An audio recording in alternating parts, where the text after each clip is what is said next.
संत संगतीचे काय सांगू सुख, आपणा पारिखे नाही तेथे. साधू थोर जाण, साधू थोर जाण, साधू थोर जाण कलियुगे. इहलोकी तोची सर्वाभूती सम, इहलोकी तोची सर्वाभूती सम. शरीराचा भ्रम नेमी कदा, साधू थोर जाना, साधू थोर जाना, साधू थोर जाना कलियुगी. नामा म्हणे गाय, नामा म्हणे गाय, दूध एक सार, साधू निरंतर भरते तैसा. साधू थोर जाना, साधू थोर जाना, साधू थोर जाना कलियुगी विठ्ठल विठ्ठल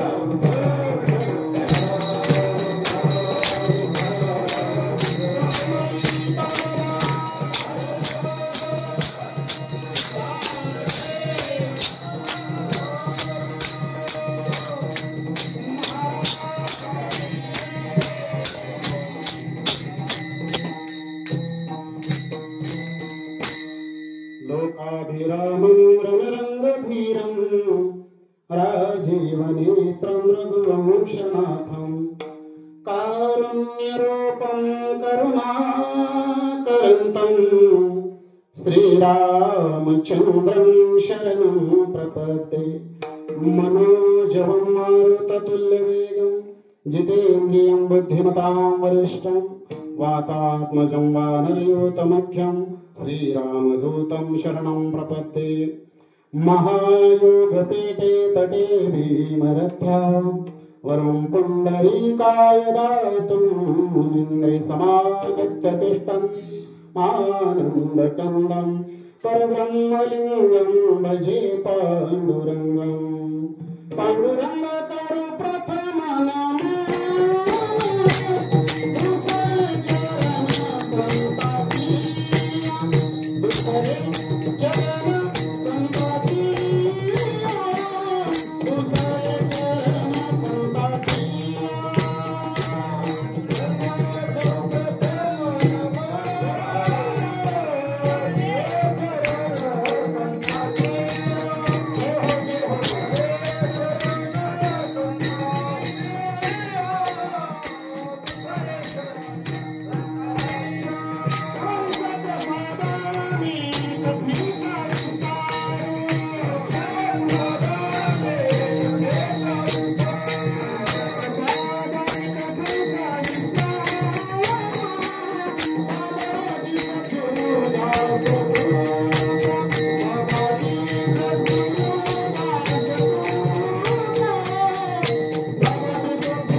सकळ विद्येचे अधिकरण तेचे वंद श्री चरण श्री गुरूंचे ते नमस्कार नियता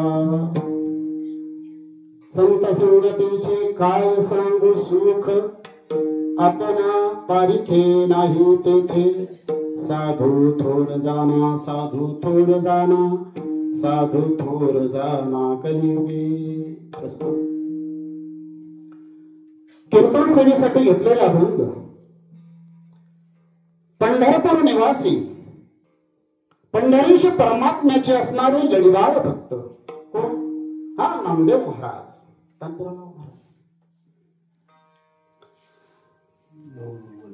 आणि म्हणून भगवंताचे असणारे लढीवाळ भक्त आणि वर्णन करताय ज्ञानोबारायांच्या संगतीमध्ये जेव्हा नामदेव महाराजांचं जाणं झालं कुठे? हा तीर्थयात्रेसाठी. बरं.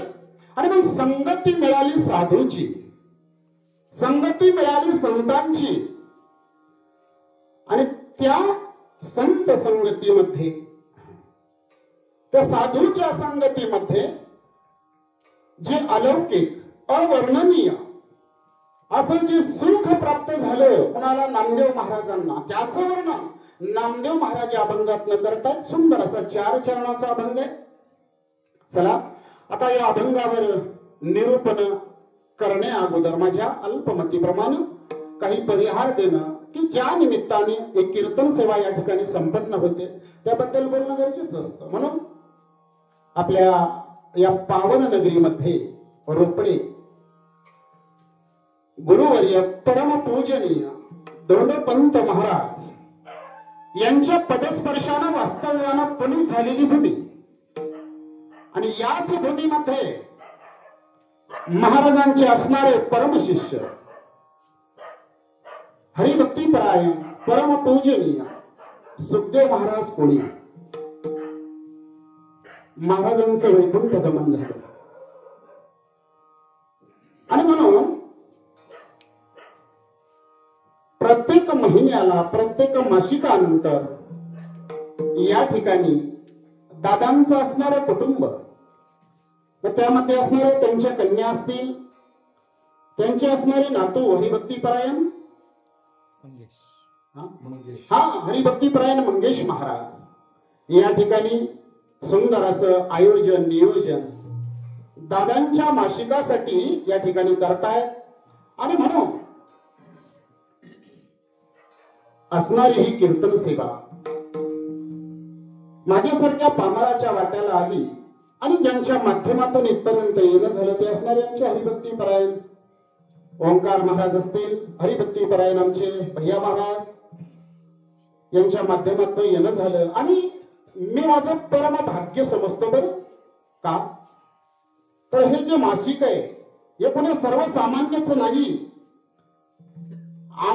आम्हालाही ज्यांच्या संगतीचा लाभ मिळाला, अनेक दिवस दादांच्या संगतीमध्ये आम्हालाही राहण्याचा योग आला. आणि म्हणून दादांचं असणारं जीवन जवळून पाहता आलं. बरं तरी पण एक सांगून जाईन आपल्याला, संतांचं वर्णन हे संतांनीच करावं. सर्वसामान्याचं ते काम नाही का? कारण ते ज्या अवस्थेला असतात, ज्या अवस्थेपर्यंत संत पोहोचलेले असतात ना, ती अवस्था आज तरी आपल्याकडे नाही. त्या स्थितीला आपण आज तरी प्राप्त नाही. म्हणून यथार्थ वर्णन, साधूचं यथार्थ वर्णन आपल्या वाणीनं होणं शक्य नाही. म्हणून तुकोबाराय म्हटले की तुका म्हणी अंगी भावे ते आपण,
तुका म्हणे अंगी व्हावे ते आपण, तरीच महिमान येईल कळ.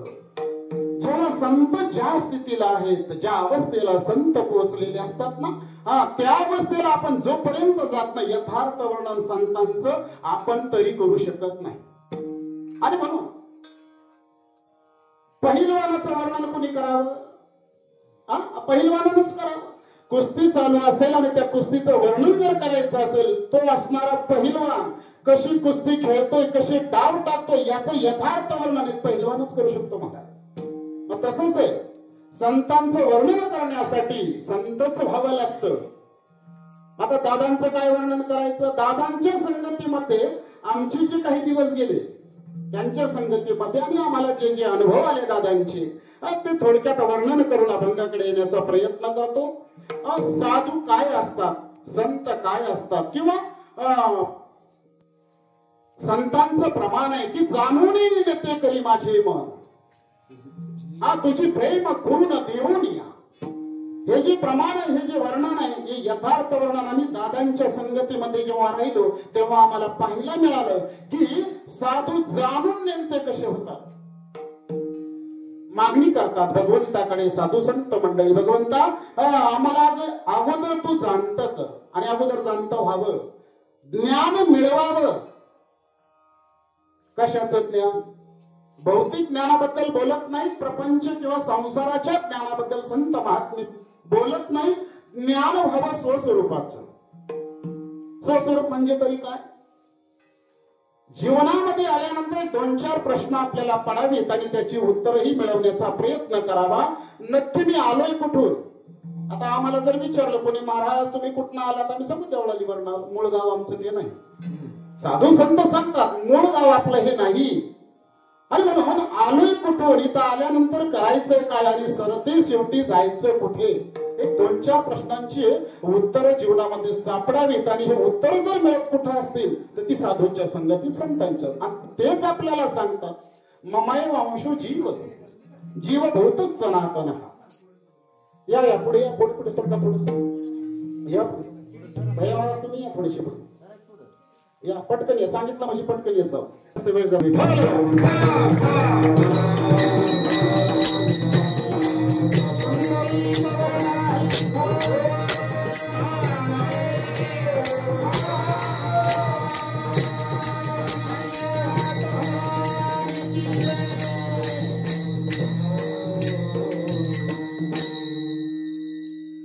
सांगत होतो साधूंच्या संगतीमध्ये, संतांच्या संगतीमध्ये या प्रश्नांची उत्तरं मिळतात.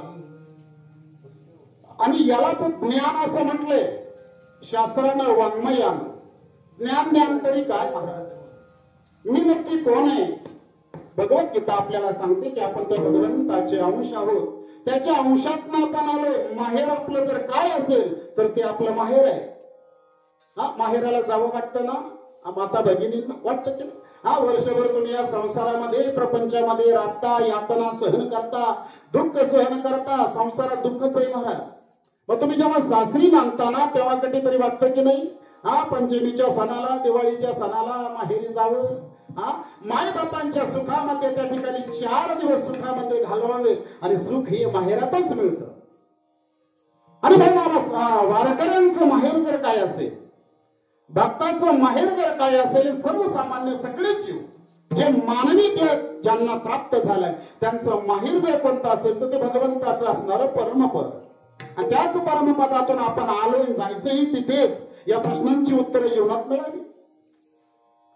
आता वारकरी जाऊन आले की नाही? गेलते ना महाराज. पंढरपूरला सगळे जाऊन आले की नाही? कुठे गेले होते ही सगळी मंडळी? कुठे गेली होती? माय बापांना भेटण्यासाठीच गेले होते.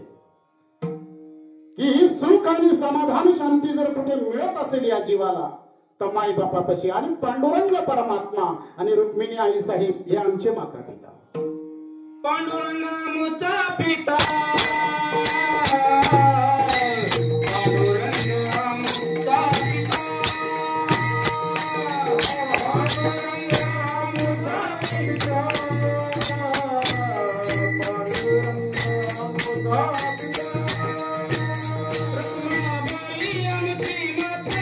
रत्नाबाई आमची माता, रत्नाबाई आमची माता,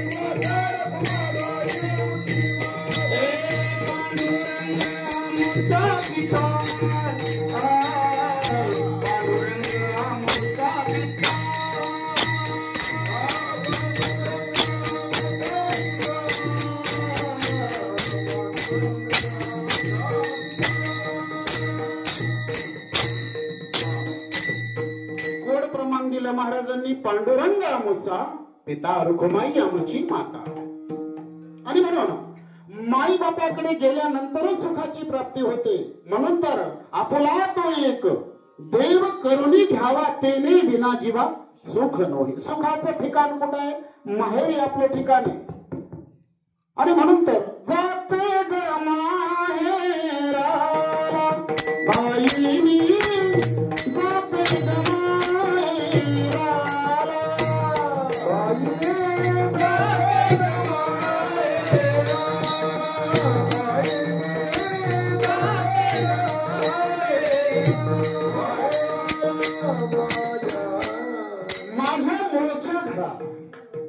माझं जे मूळ घर आहे त्या ठिकाणी मला जायचंय महाराज. आणि म्हणून हे जे ज्ञान आहे जीवनामध्ये, हे ज्ञान मिळतं साधूच्या संगतीमध्ये, संतांच्या संगतीमध्ये. आणि हे एकदा ज्ञान प्राप्त झालं ना तर साधू संतांची मागणी भगवंताकडे, भगवंता आता तू ज्ञानी केलं, जाणतं केलंस आम्हाला, पण आता मात्र आम्हाला तू नेमतं कर. का मागणी केली साधू संतांनी त्याचं कारण सांगून जातो. जीवनामध्ये फक्त कोरडं ज्ञान जर असेल आणि त्याला भक्ती आणि प्रेमाची जोड नसेल तर त्या ज्ञानाला अभिमान होण्याची शक्यता आहे. हा कोरड्या ज्ञानानं होतो ना महाराज अभिमान, कोणाला गुणाचा, कोणाला रूपाचा, कोणाला त्या ठिकाणी अनेक कीर्तनकार असेल, प्रवचनकार असेल, कोणी वादक असेल, कोणी गायक असेल. म्हणजे ज्ञानाचा अभिमान होतो ना माहिती. आणि अभिमान परमार्थासाठी फार घातक आहे. म्हणून तर साधू संतांनी मागणी केली,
भगवंता ज्ञान घ्यायचंच ना, मग त्याच्यासोबत भक्तीही असावी आणि प्रेमही असावं. कोरड्या ज्ञानाला अभिमान होतो. अभिमान नित्य नवात आया माझी. म्हणून भगवंताकडे हे भक्त मंडळी मागणी करतात, भगवंता आम्हाला तू जाणत कर आणि जाणत केल्यानंतर निंत कर. का निंत कर? हा अभिमान जावा, तुझी प्रेम खून देऊन, मग त्याला प्रेमाची जोड असावी. आणि हे नेमतेपण, नेमतेपण म्हणजे काय? नेमतं कोणाला म्हणतात माहितीये का? लहान लेकरं पाहिजे तुम्ही सगळ्यांनी. लहान लेकराप्रमाणे जीवन साधूचं होतं. नंतर ती कलिया सैन्यकडे पळून गेले, तैसे आम्हा केले पांडुर. ही अवस्था प्राप्त होते आणि अशी अवस्था साधूला यावी आणि त्यांना संत म्हटलं जातं माहिती. आणि नेमते होतात आणि नेमतं पण काय असतं हे दादांकडनं आम्ही पाहिजे. बरोबर आहे ना महाराज? ओंकार महाराज आणि दादांच्या समवेत बरेच दिवस होतो. गुलबर्ग्यापर्यंत दादा आम्हाला घेऊन गेले आणि दादांचा समोर सांगू तुम्हाला, स्वतः मोठं होण्यासाठी दादांनी कधीच प्रयत्न केले नाही. स्वतः मोठं होण्यासाठी दादांनी प्रयत्न केले नाही, पण इतरांना मोठं केल्याशिवाय दादा राहिले नाही. अनेक महाराज लोक दादांनी मोठे केले, मोठमोठे व्यासपीठ दादांनी मिळवून नेले, पण स्वतः अपेक्षा काहीच केली नाही. आम्ही गुलबर्ग्याला जायचो ना, सांगतो अनुभव दादांचे थोडेसे. ओंकार महाराज आम्ही असायचो, कथेला जायचो आणि गेल्यानंतर प्रकार असा, आमची व्यवस्था सुंदर अशी, आमच्यासाठी रूम असायची, फॅन असायचं, सगळी व्यवस्था आमच्यासाठी. महाराज असतील, आम्ही सगळे गुणीजन महाराज मंडळी, त्यावेळेस आम्ही काही सत्संगतच करत होतो. आणि म्हणून आमची व्यवस्था चांगली व्हावी. पण दादा कुठं झोपायचे तुम्हाला सांगू? मंडप मध्ये, नाही तर मंदिरामध्ये. आता ताईंना माहित आहे मी काय मासिक कीर्तनाला त्यांच्या आलो म्हणून काही चढून उडून सांगतो, ही वस्तुस्थिती आहे महाराज. दादांची कुठलीच तक्रार, हे नेमतेपण आहे महाराज, परमार्थामधलं नेमतेपण आहे. कधी त्यांनी कुठल्या पदार्थाची अपेक्षा केली नाही, कुठल्या लौकिकाची अपेक्षा दादांना नव्हती. कमवायचंच ठरलं असतं तर भरपूर कमवलं असतं ना महाराज. फॉर्च्युनर मधून सुद्धा आमचे दादा फिरले असते, पण याची गरज त्यांना नव्हतीच. त्यांना गरज होती फक्त परमात्म्याची. आणि नित्यनेम काय असतो हे दादांकडनं आम्ही शिकलोय जीवनामध्ये. नित्यनेम काय असतो?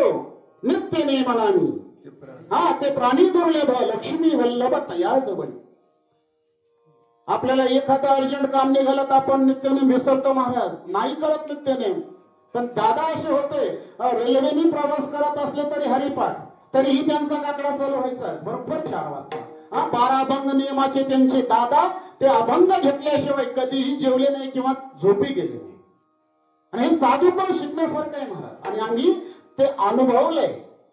आणि मग त्यांचं असणारं मासिक आहे आणि त्या निमित्ताने कीर्तन सेवा करायला मिळते, हे माझं परम भाग्य आहे. म्हणून तुम्हा सर्व श्रोते मंडळींना मी, ओंकार महाराज असतील, आमचे भैया महाराज, या दोघांनाही कोटी कोटी धन्यवाद देतो. चला साथसंगत करण्यासाठी आपल्या परिसरातील ज्ञानवान आणि ज्येष्ठ असे कीर्तनकार असणारे विशाल महाराज, मला त्यांचं कीर्तन फार आवडतं. वाणी खूप छान आहे त्यांची महाराज. त्यांची वाणी म्हणजे एखादी जे जुने कीर्तनकार होते की नाही, हा त्या पद्धतीची त्यांच्याशी गोडवाणी फडावरचं कीर्तन त्यांच्याकडनं ऐका. तसेच आमचे ओंकार महाराजही सुंदर कीर्तनकार आहे. पण एक अपेक्षा दादांची राहून गेली. हा वा वा वा वा ताईसाठी काय आहे. दादा होते तोपर्यंत म्हणत होते ओंकार एकदा रामायण कर रे, मला तुझ्या मुखातनं रामायण ऐकायचंय. कारण रामायण ओंकार महाराजांनी जे श्रवण केलंय ते सर्वसामान्याकडनं श्रवण नाही केलं महाराज. ज्यांचं आयुष्य, ज्यांनी आयुष्य वेचलं रामायणासाठी असे असणारे मोरारी बापू यांच्या सानिध्यामध्ये रामायणाची त्यांनी श्रवण केलंय. आणि आम्हाला सुद्धा एकदा योग आला, बिहार मध्ये घेऊन गेले ओंकार महाराज आम्हाला बापूंची कथा ऐकण्यासाठी. बरं जाताना म्हटलं महाराज बिहार आहे बरं, तिकडेच आपल्याला मारून टाकतील, काळजी करू नका, बापूंचा आशीर्वाद आपल्या मागे, आपल्या केसाला सुद्धा धक्का लागणार. आणि तेच झालं महाराज. करील ते काय नो हे महाराज. तर गुरु कृपा झाली ना महाराज, मग भिण्याचं काय कारण आहे, भीती निघून जाते.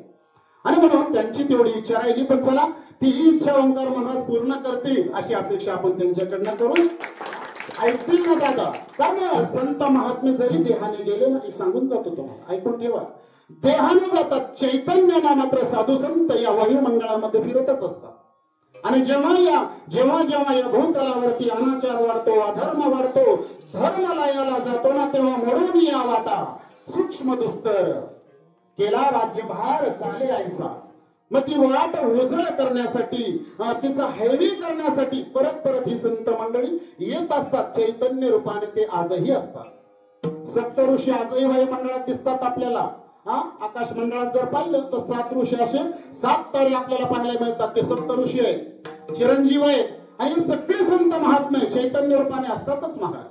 आणि जेव्हा समाज उद्धाराचं कार्य येतं, समाज कुठेतरी धर्मांध होऊ लागतो, आणि या समाजाला धर्म शिकवण्यासाठी अवतार तुम्हा धराया कारण उद्धाराया जन जड आणि जीव, यांचा उद्धार करण्यासाठी साधू संत येत असतात.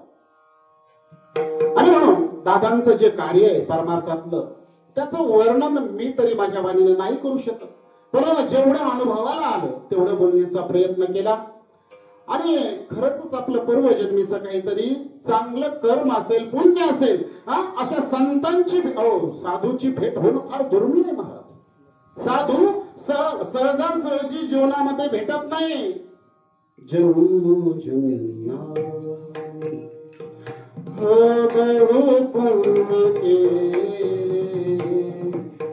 माया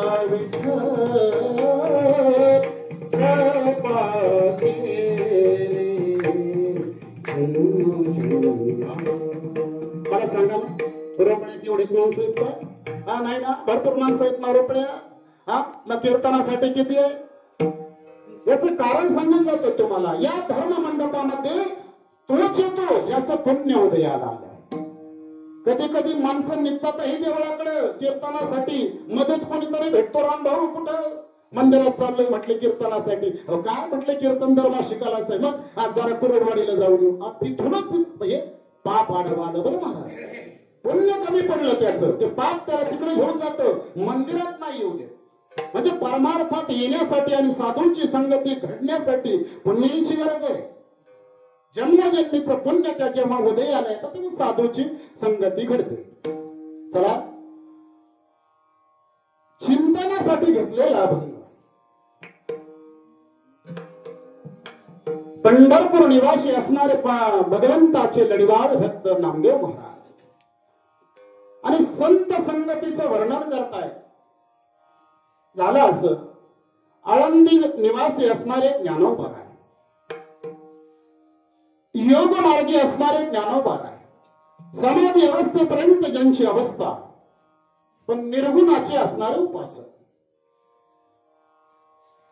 आणि मग निर्गुण भक्तीचा आनंद काय उपभोगायचा तो ज्ञानोबारायांनी उपभोगला. पण ओढ लागली आता भक्ती मार्गाशी. जीवनामध्ये कुठेतरी भक्ती मिळावी, प्रेम मिळावं, साधूच्या संगतीमध्ये जावं आणि त्या भक्ती रंगामध्ये, त्या प्रेम भगवंताच्या प्रेमामध्ये आपलंही जीवन त्या ठिकाणी जावं ही अपेक्षा ज्ञानोबारायांची.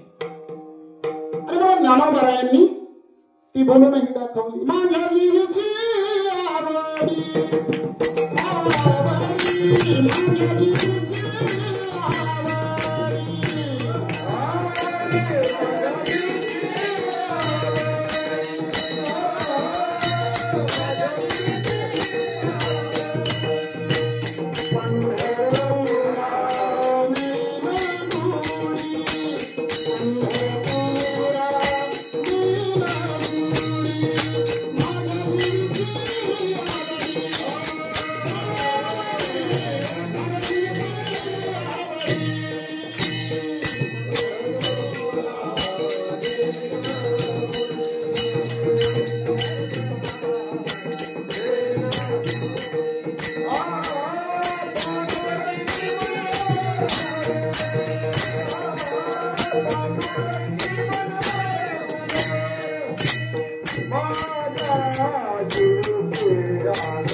सांप्रदायिक चाली आमच्या विशाल महाराजांकडे ऐकाव्यात बरं. खूप गोड गोड चाली आहेत. आता ते फडातले असणारे गायक मंडळी कीर्तनकार आहेत म्हणून फडातल्या ज्या सुंदर चाली आहेत सांप्रदायिक चाली ज्याला म्हटल्या जातात मग त्या अशा ऐकायला मिळतात. गोड चाली असतात. ऐका.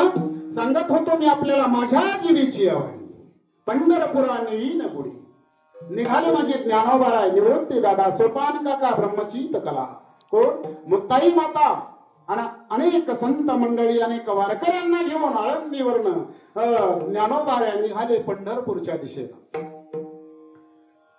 पंढरपूरमध्ये आगमन झालं. माझ्या ज्ञानोबारायांचं चंद्रभागेचं सुंदर असं स्नान केलं आणि मनामध्ये संकल्प होता की नामदेव महाराजांचा समावेश तीर्थयात्रा करावी. भारतभर जेवढे तीर्थ आहेत तेवढे तीर्थ पहावे. त्या तीर्थांना जावं आणि तीर्थांचं दर्शन घ्यावं. त्याही पुढे जाऊन सांगू. तीर्थात जाऊन ज्ञानोबाराय पावन होण्यासाठी नाही गेले. तीर्थांना पावन करण्यासाठी माझी ज्ञानोबाराय गेले. एवढा मोठं सामर्थ्य माझ्या ज्ञानोबारायांचं. आणि म्हणून केला दडवते पावन धर्म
महाराजांनी सांगत होतो मी आपल्याला ज्ञानोबारायांची तीर्थयात्रा म्हणजे तीर्थामध्ये जाऊन स्वतः पावन होण्यासाठी नाही, तीर्थांना पावन करण्यासाठी माझे ज्ञानोबाराय आणि मनामध्ये संकल्प घेऊन आले की भारतभर असणारे तीर्थ आणि त्यांची तीर्थयात्रा करावी. पण तीर्थयात्रेला कोणाच्या समवेत जावं हेही कळलं पाहिजे.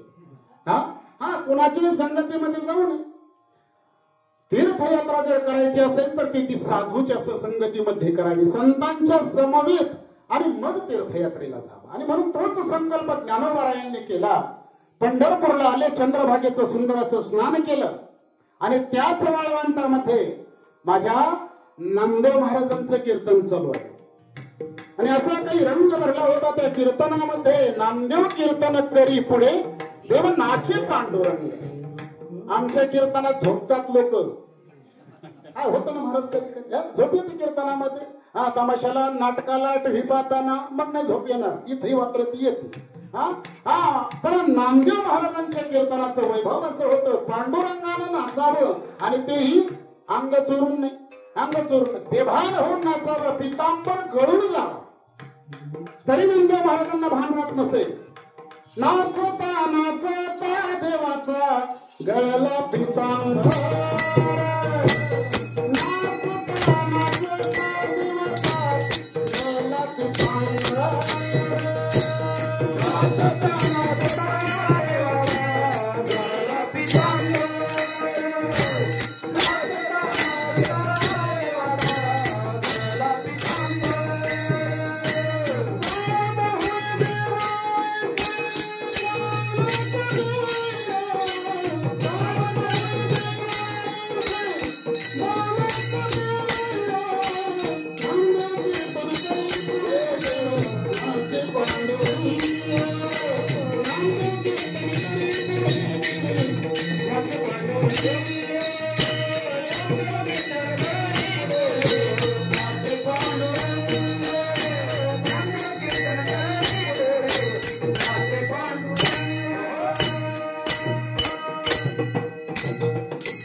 कीर्तन चालू होतं. त्या कीर्तनामध्ये ज्ञानोबारायांनी त्या कीर्तनाचाही आनंद घेतला. कीर्तनाची असणारी सांगता झाली, आणि मग समोर ज्ञानोबाराय गेले, दर्शन घेतलं नामदेव महाराजांचं. नामदेव महाराजांनी दोन्ही हाताला धरून उठवलं ज्ञानोबारायांना, आलिंगन दिलं. एवढा आनंद झाला नामदेव महाराजांना की आळंदीवरून ज्ञानोबाराय आले, निवृत्ती दादा, सोपान काका, मुक्ताबाई, एवढी संत मंडळी जेव्हा नामदेव महाराजांकडे आले, आनंद विभोर झाले मायबा.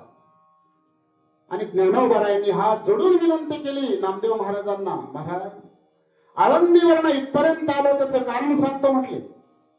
माझा असा संकल्प आहे, असा मनोदय, मला वाटतं या भारतभर जे असणारे तीर्थक्षेत्र आहेत त्यांचं दर्शन घ्यायचंय, पण ते तुमच्या संगतीमध्ये. तुम्ही आमच्या सोबत यावं तीर्थयात्रेला.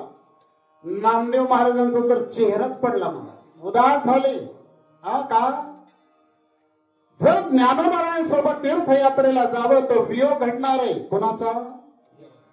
भगवंताचा वियोग घडणार आहे ना. आणि नामदेव महाराज असे होते की भगवंतापासून एक क्षणही बाजूला राहणार नाही, असं त्यांचा विषय महाराज, असं त्यांचं जीवन आहे. जीवना वेगळी मासुळी तैसा तुका तळमळे.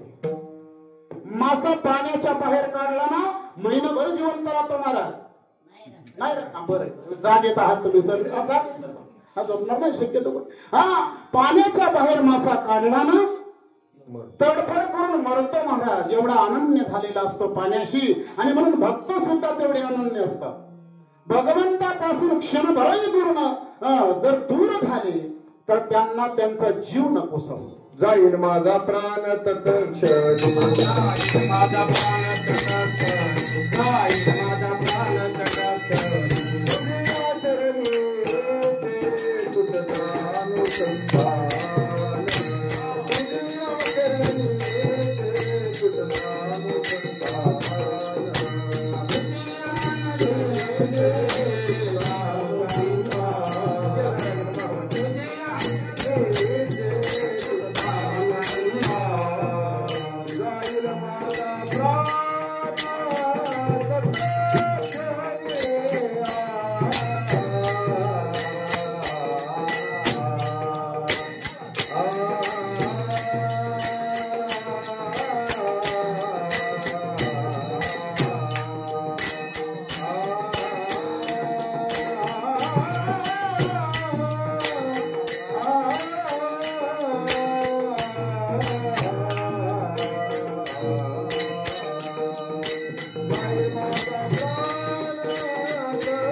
गोड प्रमाण दिलं महाराजांनी, जाईल माझा प्राण तत्क्षणी.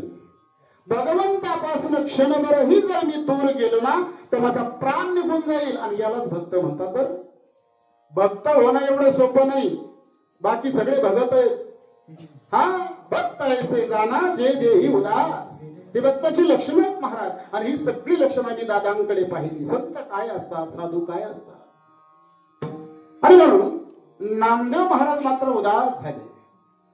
ज्ञानोबारांना नाही तरी कसं म्हणावं, पण तरीही धाडस करून म्हटलेच, ज्ञानोबाराय माफ करा म्हटले, मी तुमची माफी मागतो, पण भगवंताशिवाय क्षणभरही मी दूर राहू शकत नाही.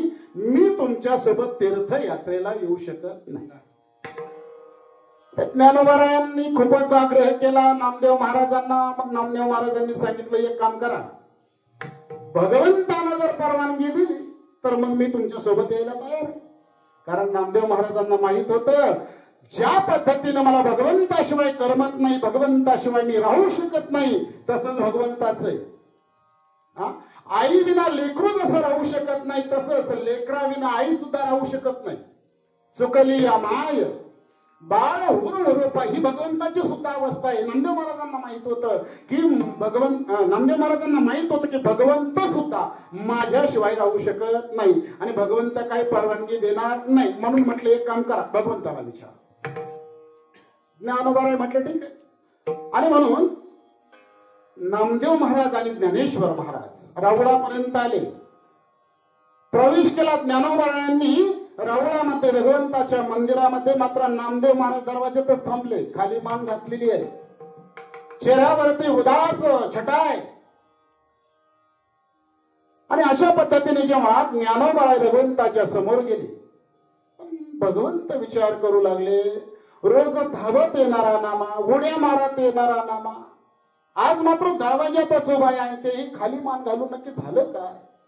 आणि म्हणून माऊली समोर जातात, भगवंताच्या हात जोडले, दर्शन घेतलं, भगवंताचं असणारं ते स्वरूप आपल्या डोळ्यानं पाहिलं आणि भगवंताला विनंती केली हात जोडून, भगवंता माझा एक मानस आहे, माझी एक संकल्पना आहे. म्हटलं काय ज्ञानोबा? म्हटलं काय नाही, मला तीर्थयात्रा करायची आहे, भारत भ्रमण करायचंय. भगवंतानं सांगितलं, मग चांगली गोष्ट आहे म्हटलं. पण म्हटलं मला असं नाही जायचं, संतांच्या संगतीमध्ये मला ही सगळी तीर्थयात्रा करायची. तिकडं माईकच्या बाजूला ठेवा, हा तिकडं म्हणजे आवाज येईल तुला,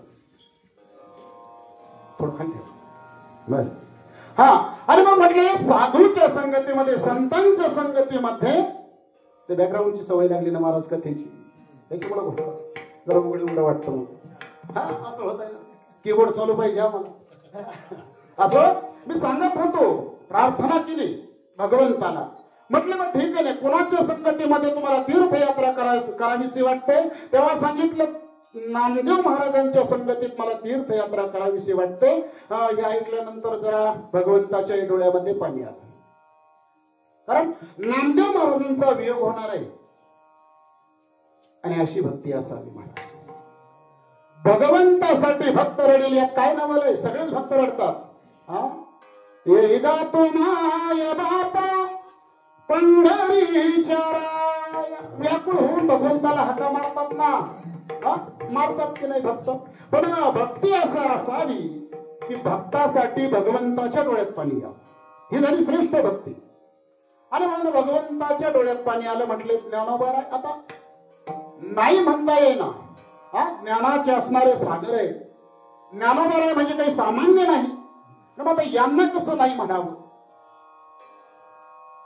व्यवहारात सुद्धा तसंच आहे महाराज. आपल्या दारामध्ये वस्तू द्यायची की द्यायची नाही हे कसं ठरवलं जातं? मागण्यासाठी कोण आले?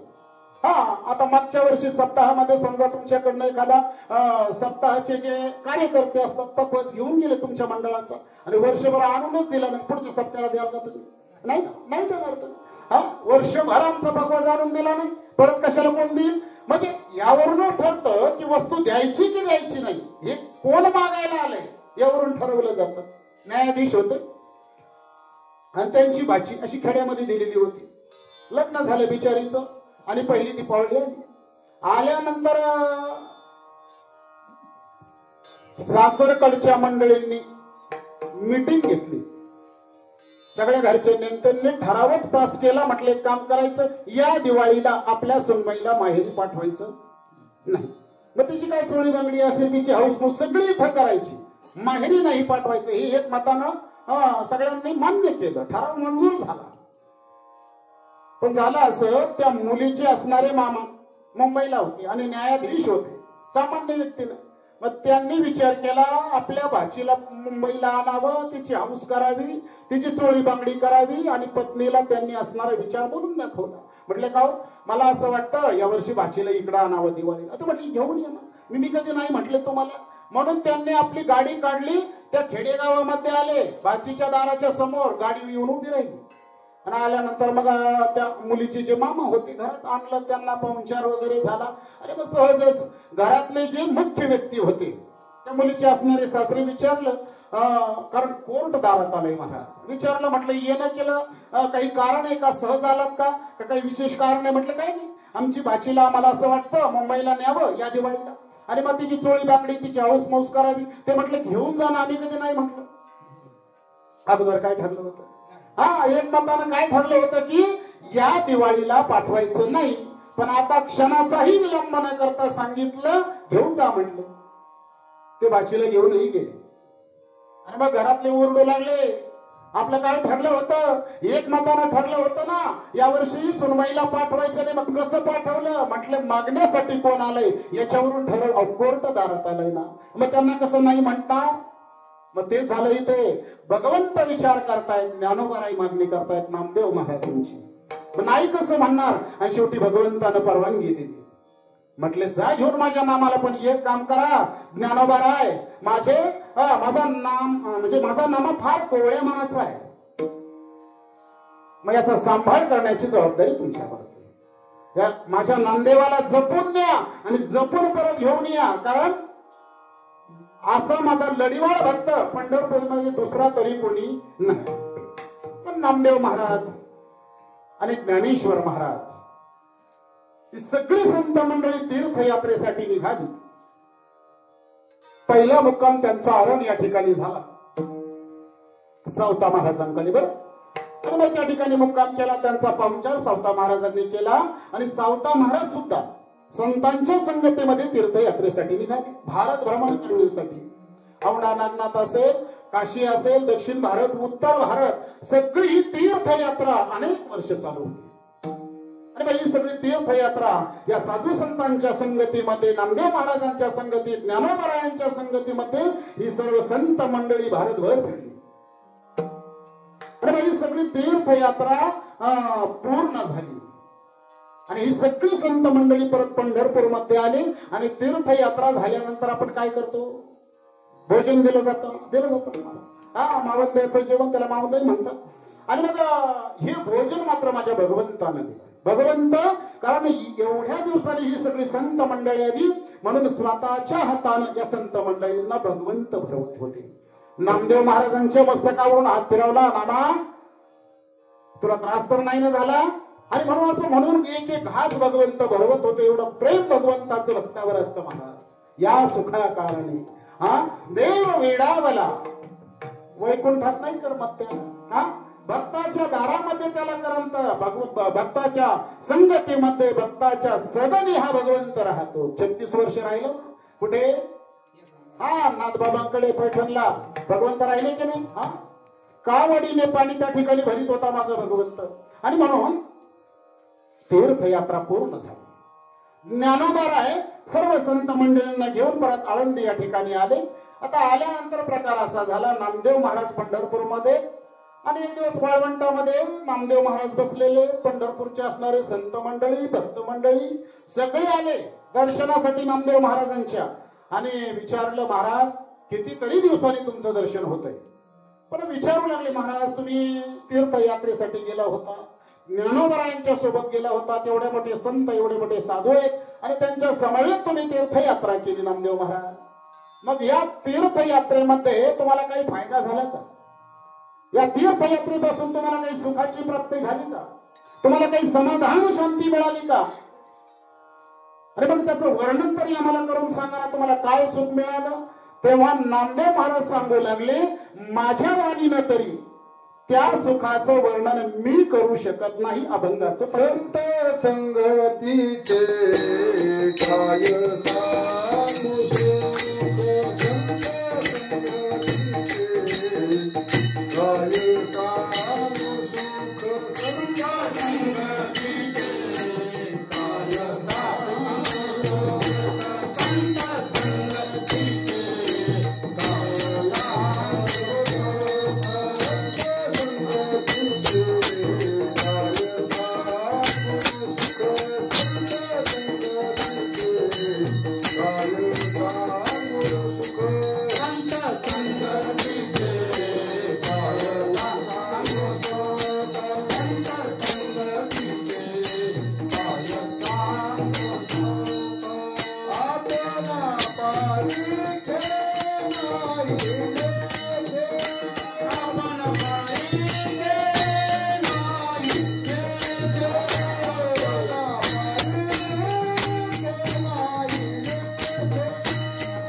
नामदेव महाराज सांगताय, संत संगतीचे काय सांगू सुख, अवर्णनीय असं ते सुख आहे. आणि त्याचं वर्णन काय करू म्हटले?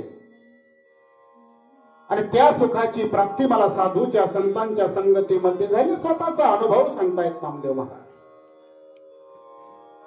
हे वर्णन केल्यानंतर साधू संतांनी विचारलं, भक्त मंडळी विचारू लागले, नामदेव महाराज तुम्ही सांगताय की संगतीमध्ये मला सुखाची प्राप्ती झाली, पण शास्त्र आम्ही थोडं बहुत शास्त्र आम्हीही जाणतो, थोडाफार शास्त्राचा अभ्यास आम्हीही केलाय. म्हटलं बरं मग तुमचं काय म्हणणं आहे? म्हटलं काय नाही, शास्त्र असं सांगतं की धरू जाता संग तव तो होय बाधक. संगत गेल्यानंतर बाधा होते असं आम्ही ऐकलंय, आणि तुम्ही तर सांगतात संगतीनं सुखाची प्राप्ती झाली. मग नक्की तुमचं खरं की शास्त्राचं खरं? संगतीने बाधा होते की संगतीने सुख होतं? नक्की काय करावं आम्ही? नामदेव महाराज सांगू लागले, हेही बरोबर आहे आणि तेही बरोबर आहे. म्हटले असं कसं? एक कोणतं तरी बरोबर, दोन्ही कसं बरोबर असेल? एक तर संगतीमध्ये सुख मिळेल किंवा एक तर संगतीने बाधा होईल, नक्की काहीतरी एक सांगा. नामदेव महाराज सांगू लागले, त्याचं कारण असं आहे. म्हटले संगतीमध्ये सुखाचीही प्राप्ती होते आणि संगतीमध्ये दुःखाची सुद्धा प्राप्ती होते. बाधा संगतीने सुद्धा होऊ शकते. म्हटले असं कसं? म्हटले त्याचं कारण असं आहे, तुम्ही संगती कुणाची करताय याच्यावरती अवलंबून आहे. संगती 3 प्रकारची पाहायला मिळते जीवनामध्ये. किती प्रकारची? 3 प्रकारची. कोणती संगती? एक आहे सतसंगती, दुसरी आहे दुसंगती आणि तिसरा आहे विसंगती. असे 3 प्रकार पाहायला भेटतात. मग कुणाची संगती करायची हा पण ठरवायचंय. सुख हवं असेल तर सतसंगतीत जावं. दुःख प्राप्त करून घ्यायचं असेल, जीवनाचं वाटोळं करून घ्यायचं असेल तर दुर्जनाच्या संगतीत जावं. आणि जीवनाची फजिती करून घ्यायची असेल तर विसंगतीमध्ये जावं. होतं की नाही महाराज? म्हणून नामदेव महाराज सांगू लागले, हे दोन्ही बरोबर आहे म्हटले. कारण शास्त्र कधी खोटं बोलत नाही, शास्त्र कधी असत्य सांगत नाही. आणि म्हणून सांगू लागले की सुखाची जर प्राप्ती पाहिजे असेल, व्हावी असं वाटत असेल तर मग सतसंगतीमध्ये जा. कबीर महाराज सांगतात की नाही, संतन के संग लाग रे हो तेरी अच्छी बनेगी, संतन के संग लाग रे तेरी अच्छी बनेगी, संतन के संग लाग तेरी अच्छी बनेगी, संग रे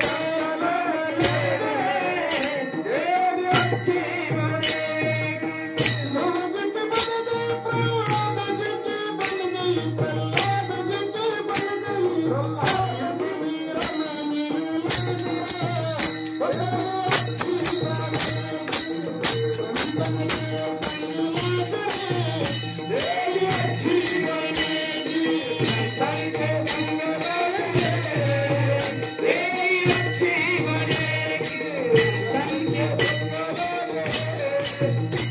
प्रहलाद जी की बन गई, रोज श्री रमणी पर्यंतचा टायमिंग दिलाय, मग तिथपर्यंत मला पोहोचायचे 5-7 मिनिटं माझ्याकडे शिल्लक आहे. बरं ऐका, सतसंगती, सुखाची प्राप्ती पाहिजे ना, सुख व्हावा असं वाटत असेल तर संतांच्या संगतीमध्ये जावं.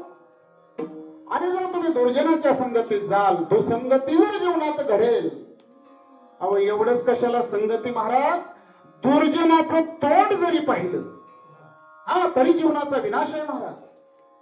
म्हणून दुर्जनाच्या संगतीत जाऊ नका. 2 मिनिटं घडलेली दुर्जनाची संगत जीवनाचा विनाश करू शकते. एका नगरीचा राजा आहे, दुर्जनाच्या संगतीबद्दल बोलतोय, एवढं लक्षात ठेवा. आपण एका नगरीचा राजा जंगलामध्ये आला, आल्यानंतर दुपारची वेळ, तप्त असं ऊन पडले आणि त्याला विश्रांती करावी असं वाटलं. म्हणून एका वटवृक्षाखाली विश्रांतीसाठी तो त्या ठिकाणी झोपला. आणि उशाला तो धनुष्यबाण होता सोबत, तोच उशाला घेतला आणि राजाला मात्र सुंदर अशी झोप लागली.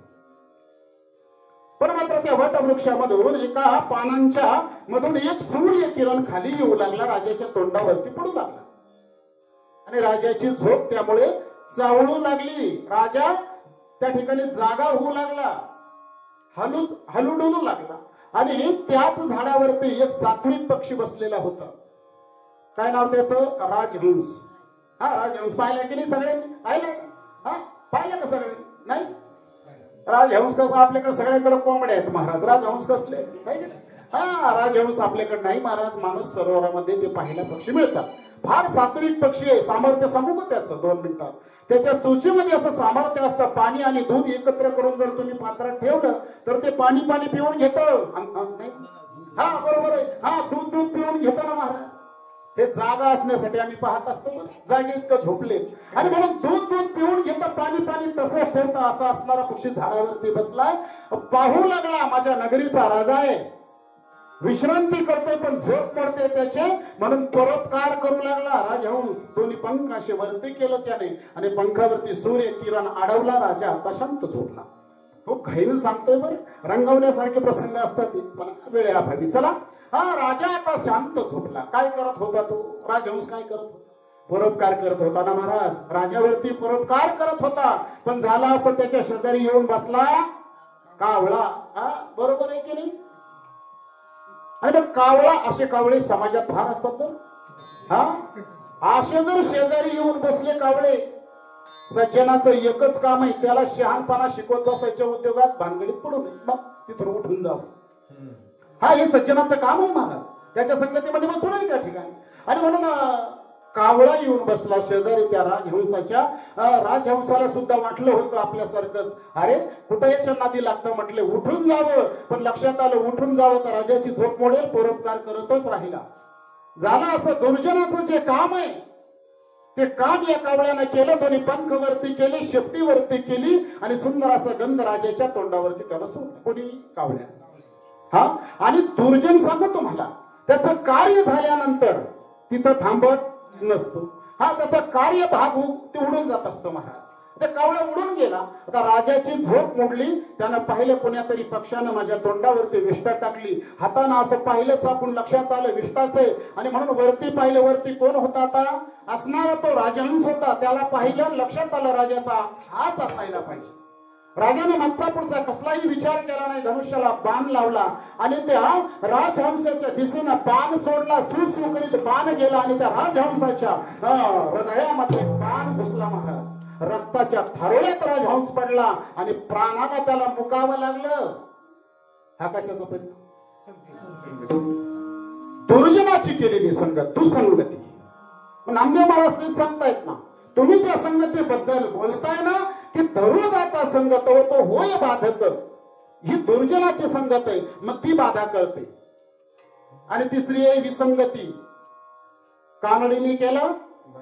हा, आता ते उदाहरण सांगायला माझ्याकडे वेळ नाही, पण एका कर्नाटक मधल्या मुलीनं महाराष्ट्रातल्या एका मराठी मुलासोबत लग्न, आता ते कसं जमलं त्यांचं काय तुमचं तुम्ही पहा. पण जमलं मात्र त्यांचं, विवाह केला त्यांनी.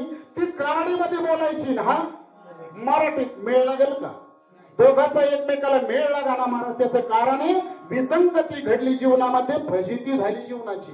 म्हणून या दोनही संगती त्यागायच्या आणि संगती जर करायची असेल तर संत संगती.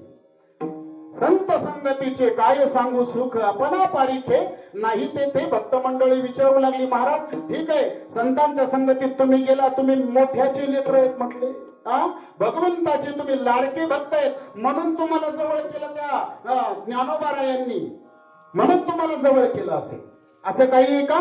मग ते संत संगतीचं सुख नामदेव महाराज आम्हाला मिळेल का? आम्ही तर गरीब आहोत, आम्ही तर या कुळातले आहोत, त्या कुळातले आहोत, मग संत मंडळी आम्हाला जवळ करतील का? आपण पारिखे नाही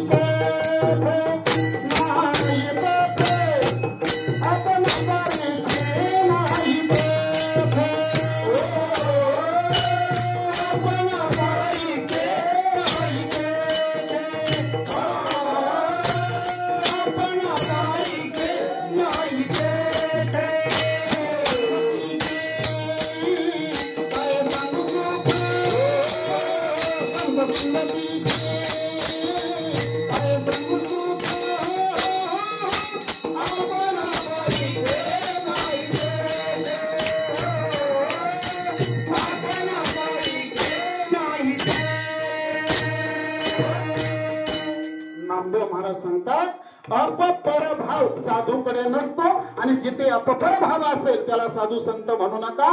500 रुपये देऊन जर दर्शन मिळत असेल आणि गरीबाला जर बाजूला लोटल्या जात असेल तर अशा ठिकाणी पाया पडायला सुद्धा जाऊ नका. अपपरभाव जर दिसत असेल ना, हा माझा तो किंवा श्रीमंती पाहून जर साधू दर्शन देत असेल, साधू म्हणूच नाही त्याला.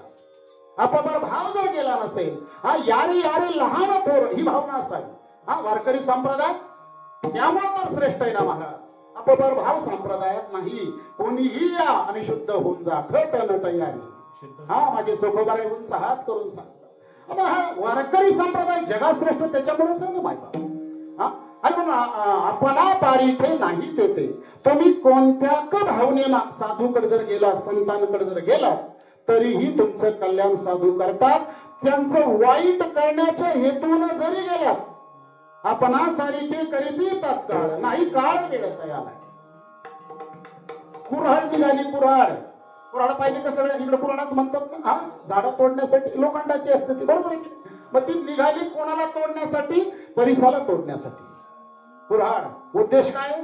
परिसाचे 2 तुकडे करायचे. म्हणून कुऱ्हाड जवळ जाते ना, परिसावरती घाव करते. काय झालं असेल? घाव करण्यासाठी, वार करण्यासाठी आलेली कुऱ्हाड तिचं सुद्धा परिसानं सोनं केलं. ही साधूची वृत्ती आहे. वाईट करण्याच्या हेतून जर तुम्ही साधूकडे गेलात तरी साधू तुमचं कल्याण केल्याशिवाय राहणार नाही. गंगाधर पंत मवाळ, कडूस गावची, एवढंच उदाहरण सांगतो थांबतो. आणि म्हणून गंगाधर पंत मवाळ अगोदर काही पारमार्थिक नव्हते, संसारिक संसार प्रपंचच करत होते. पुण्यमध्ये आलं त्यांचंही. आणि म्हणून त्यांच्याजवळ असणारी दुभती म्हैस, दूध देणारी म्हैस हरवली ना महाराज. हरवली, कुठेतरी जंगलात गेली निघून ती. आणि मग बायकोनं सांगितलं, इथं बसली म्हटले. म्हैस निघून गेली, प्रपंच कसा चालावा, जा म्हटले ती म्हैस शोधून आण. म्हणून गंगाधर पंत निघाले. भंडारा आपलं भामचंद्र डोंगर पाहिला, कोरड्या डोंगर पाहिला. म्हटलं चाऱ्याच्या आशेनं आले असेल इकडे, म्हणून पाहू लागले, नाही मिळाले. शेवटी भंडारा डोंगरावरती गंगाधर पंत मावाळ आल्यानंतर म्हैस शोधताय तिकडे तिकडे थकले भागले, दुपारची वेळ झाली आणि एका वटवृक्षाखाली माझे तुकोबा राहिले. नामस्मरण करत होते भगवंताचे. विठ्ठल माझा माझा माझा माझा माझा विठ्ठल माझा मी विठ्ठल नामस्मरण करतात. भाव समाधी माझ्या तुकोबारायांना लागली आहे. आणि गंगाधर पंत मावळांनी पाहिलं कोणीतरी साधू आहे, कोणतरी बुवा आहे म्हटलं. हा नामस्मरण करतात त्या भागात बुवाच म्हणतात. आपण नारायणगावला जातो तिकडे बुवा महाराज नाही म्हणत. हा काय ओंकार बुवा असंच म्हणणार बरं का. तिकडे बुवा म्हणण्याची पद्धत. तेव्हा तो म्हटला कोणीतरी बुवा दिसतोय, चला म्हटले. दर्शन घेण्यासाठी नाही गेला तो, सतसंगती करण्यासाठी नाही गेला. म्हटले कोणीतरी आहे. मग यांनी आपली म्हैस पाहिली का विचारू ना म्हटले, पत्ता सांगतील जर आली असेल. म्हणून गंगाधर पंत मवाळ जवळ जातात. त्या समाधीत तुकोबारायांना जागे केलं आणि विचारलं. तुकोबारायांनी पाहिलं. म्हटले वा वा एवढ्या एकांतामध्ये हा संसार तापे तापलो मी दिवा अशी काहीतरी अवस्था झालेली दिसते म्हटले. याची अनुताप झालेला दिसतो संसाराचा. म्हणून इथपर्यंत माझ्यापर्यंत आला. तुकोबाराय सांगू लागले भल्या माणसा इथपर्यंत आलास काय अपेक्षा आहे. गंगाधर पंत मावळ सांगू लागले. म्हटले महाराज एक वाकड्या शिंगाची म्हैस पाहिली का माझी इकडे हरवली म्हटले या डोंगरात. मग तुम्ही पाहिलं का ती. तुकाराम महाराज सांगू लागले अरे विड्या माणसा म्हैस पाण्यामध्ये आयुष्य खर्च करण्यापेक्षा हे असणारं आयुष्य भगवंताच्या चरणी लीन कर म्हटले. त्याच्यामध्ये तुझा काळ चिंतने सरेतो धन्य धन्य काय त्या म्हशीच्या मागे लागलास, तिच्या काय नादी लागलास. या संसार प्रपंच कधीतरी सोड म्हटले. ते म्हटले तुमचं प्रवचन राहू द्या, तुमचं प्रवचन ऐकायला नाही आलो मी. माझा प्रपंच दिशावर आहे. म्हैस पाहिली का सांगा, एवढं सांगा नाही तर चाललो म्हटले. तुकाराम महाराज म्हटले सांगतो ऐक म्हटले 2 मिनिटं थांब. तुझी म्हशीचा पत्ता मी सांगतो, पण जर म्हशीचा पत्ता सांगितला आणि तुझी म्हैस सापडली तर तू काय करशील. आता ते म्हैस मिळणार म्हणून तो बोलून गेला. तो म्हटला महाराज माझी जर म्हैस मिळाली ना तुम्ही सांगाल ते करील म्हटले. महाराजांनी सांगितलं. म्हटले ह्या डोंगराच्या थोडस पलीकडे जा, तिथे असं असं झाड आहे, तिथं तुझी म्हैस बसलेली जाऊन पाहिजे. आणि म्हणून तो त्यांच्यावरती विश्वास ठेवून तिथपर्यंत जातो. गेल्यानंतर म्हैस मात्र सापडली. एवढा आनंद झाला त्याला, एवढा आनंद झाला. त्या आनंदामध्ये साधूला दिलेला शब्द विसरला. काय म्हटलं होतं तुकाराम महाराजांना, तुम्ही म्हणाल ते करेल. म्हशीला घेतलं घरी घेऊन आला. बायका पोरांना आनंद झाला. म्हैस सापडली, म्हैस सापडली. त्यांना सांगितलं 4 दिवस झाले दुधाचा चहा नाही पिलो. पहिला चहा तर म्हटले हा आणि नंतर बाकीचे काम पाहू. म्हणून पत्नीनं त्या असणाऱ्या म्हशीचं दूध काढलं, चहा ठेवला सुंदर आणि तेवढ्यात हजारांनी वाटलं. मग काय झालं, चहा दिला त्याला. चहा पिल्यानंतर तो विचार करू लागला अरे ज्यांच्यामुळे मला ही म्हैस सापडली, ज्यांच्यामुळे माझ्या संसारामध्ये परत आनंद प्राप्त झाला, त्या साधूला त्या संताला मी शब्द दिला. आणि म्हणून घराचा त्याग करून गंगाधर पंत मवाळ पळत निघाले आणि तुकोबारायापर्यंत आले. आणि आल्यानंतर तुकोबारायांना साष्टांग प्रणिपात केला, दंडवत केला. आणि तुकोबारायांना तो असणारे गंगाधर पंत मवाळ बोलू लागले महाराज तुम्ही सांगितल्याप्रमाणे माझी म्हैस मिळाली, माझी पत्नी माझी मुलं आनंदी झाले. पण तुम्हाला मात्र मी शब्द दिला होता की तुम्ही सांगाल ते कराल. मग आता काय करू सांगा.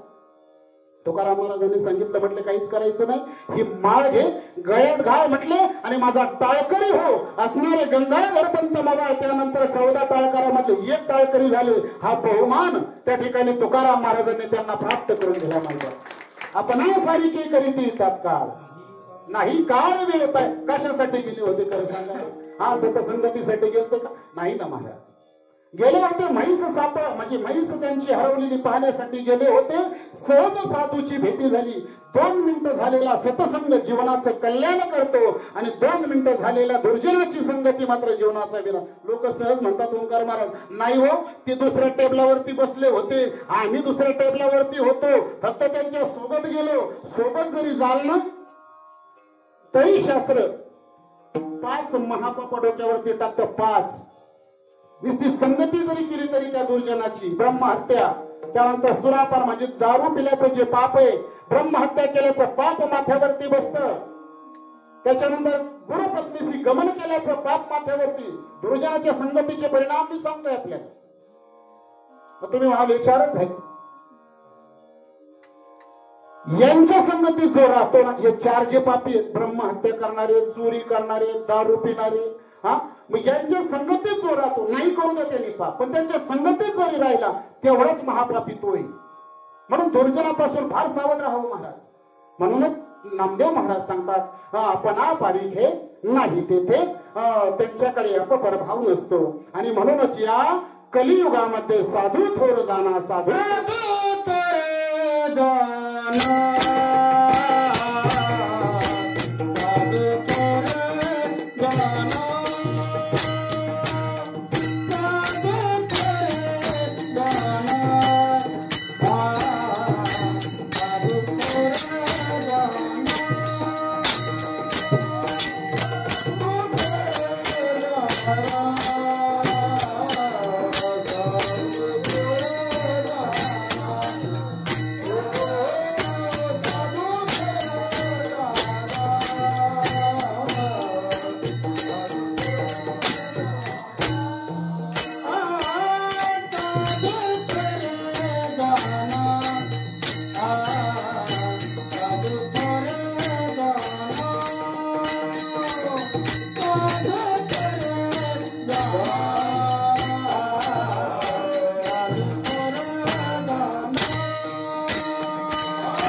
की या कलियुगामध्ये साधू थोर नाही म्हटले. साधू थोर जाणा, साधू थोर जाणा, साधू थोर जाणा.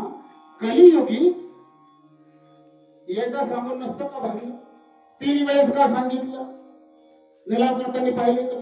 निलाव करतात भाजीपाल्याचा वगैरे वार करतात त्या ठिकाणी. किती वार करतात? 3 वार झाल्यानंतर किंमत वाढवता येते का?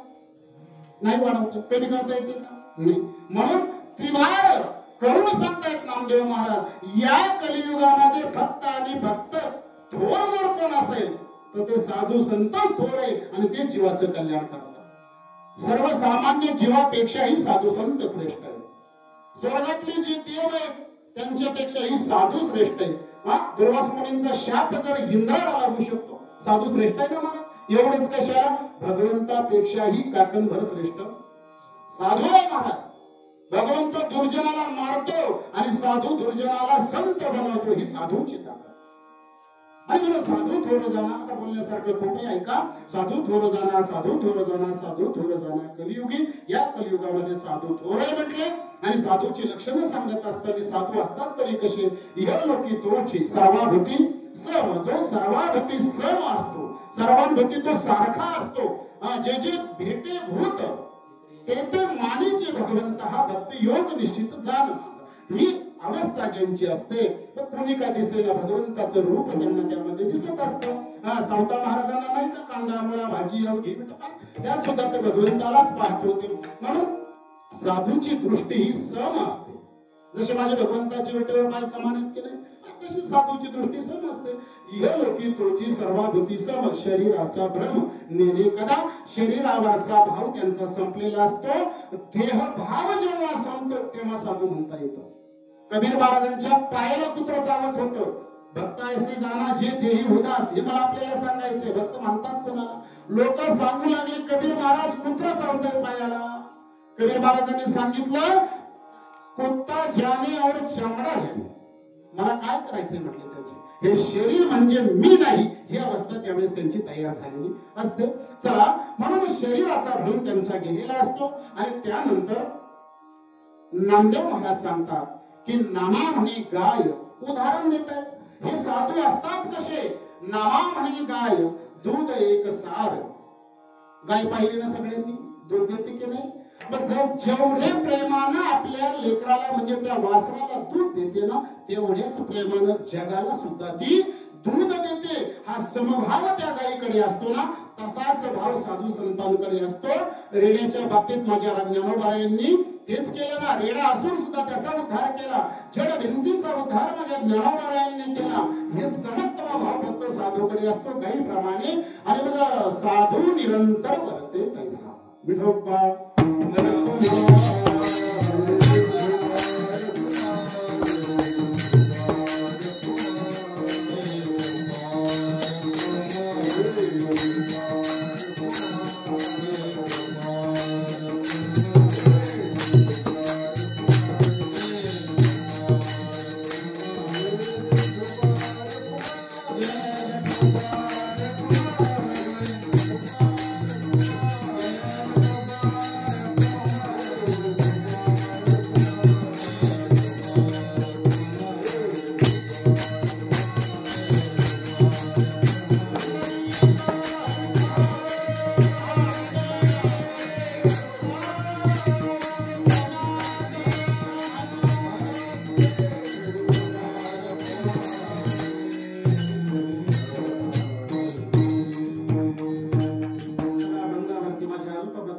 बोलण्याचा प्रयत्न केला.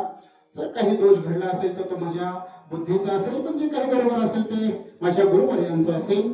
चला, आणि म्हणून नामदेव महाराजांचा संत संगतीचा जो अनुभव आहे तो नामदेव महाराज या अभंगात प्रतिपादन करतायत. ज्यांच्या माध्यमातून इथपर्यंत आलो ते असतील आमचे ओंकार महाराज असतील, आमचे भैया महाराज असतील, त्यांनाही धन्यवाद देतो. आणि एका साधूच्या, एका संतांच्या मासिका निमित्त कीर्तन सेवा करण्याचं भाग्य माझ्यासारख्या पामराला आपण प्राप्त करून दिलं. म्हणून तुम्ही सर्व श्रोते मंडळी असाल, दादांचं असणारं सर्व कुटुंब असेल, या सर्वांना कोटी कोटी धन्यवाद देतो. आमचे विनेकरी महाराज असतील, सर्व टाळकरी वृंद मंडळी, आमचे या ठिकाणी विशाल महाराज तेही उपस्थित आहे. अगदी त्यांच्या मनाचा मोठेपणा करून टाळ घेऊन उभे आहेत, मला साथ करतात. तुम्ही कोटी कोटी धन्यवाद देतो. या ठिकाणी मृदंगाचार्य म्हणून हा आप्पा महाराज गोड मृदंग वाजवला, त्यांनाही धन्यवाद देतो. आणि वा वा वा वा, क्या बात आहे. आणि म्हणून त्यांनाही कोटी कोटी धन्यवाद. आणि या ठिकाणी मी माझ्या वाणीला पूर्ण विराम देतो. ज्ञानेश्वर